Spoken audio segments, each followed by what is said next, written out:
Iraq unrest, PM Abdul Mahdi to resign after bloodiest day in protests. Iraqi protesters celebrate as the PM says he will step down. Mr. Abdul Mahdi's government has been criticized by the country's top Shia cleric. There were also further clashes in Nasiriya. Protester Safaa al Saray died after being hit on the head by a tear gas canister. Iraqi Prime Minister Adel Abdul Mahdi is to submit his resignation, his office says, after more than 40 people were killed on the bloodiest day since anti-government protests began. News from BBC. Iraq's top Shia Muslim cleric condemned the use of force against protesters and called for a new government.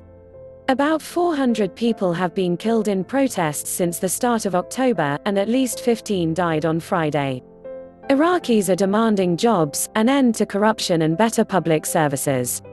All clips may not represent the story.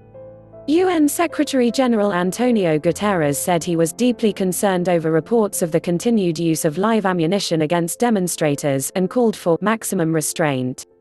The statement said he would present his resignation to Parliament so lawmakers could select a new government. It came after Grand Ayatollah Ali al-Sistani called for a new government. In response to this call, and in order to facilitate it as quickly as possible, I will present to Parliament a demand to accept my resignation from the leadership of the current government, the statement signed by Mr. Abdul Mahdi said. Watch to become bilingual with latest world news. The statement did not say when his resignation would take place. On Sunday, Parliament will hold an emergency session to discuss the crisis. Earlier on Friday, Ayatollah Sistani said the government appeared to have been unable to deal with the events of the past 2 months. Parliament, from which the current government emerged, must reconsider its choices and do what's in the interest of Iraq, he said in remarks delivered by his representative during a televised sermon in the city of Karbala. The Ayatollah said attacks on peaceful protesters were forbidden and also urged demonstrators to avoid violence and eject vandals from their midst.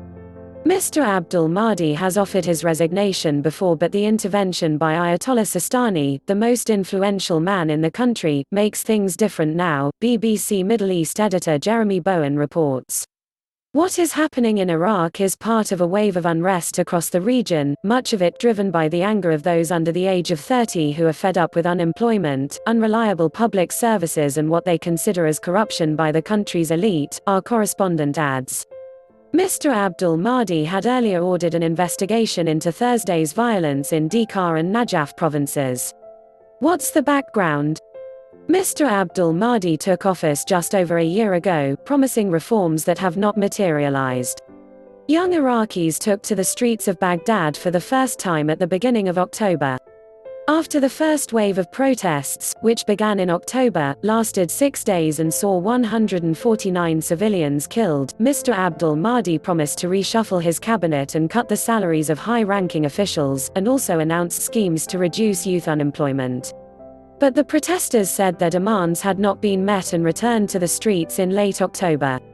The demonstrations escalated and spread across the country after security personnel responded with deadly force. At the end of October, Mr. Abdul Mahdi offered to resign if parties could agree a replacement. Please subscribe to my channel. Thanks for watching.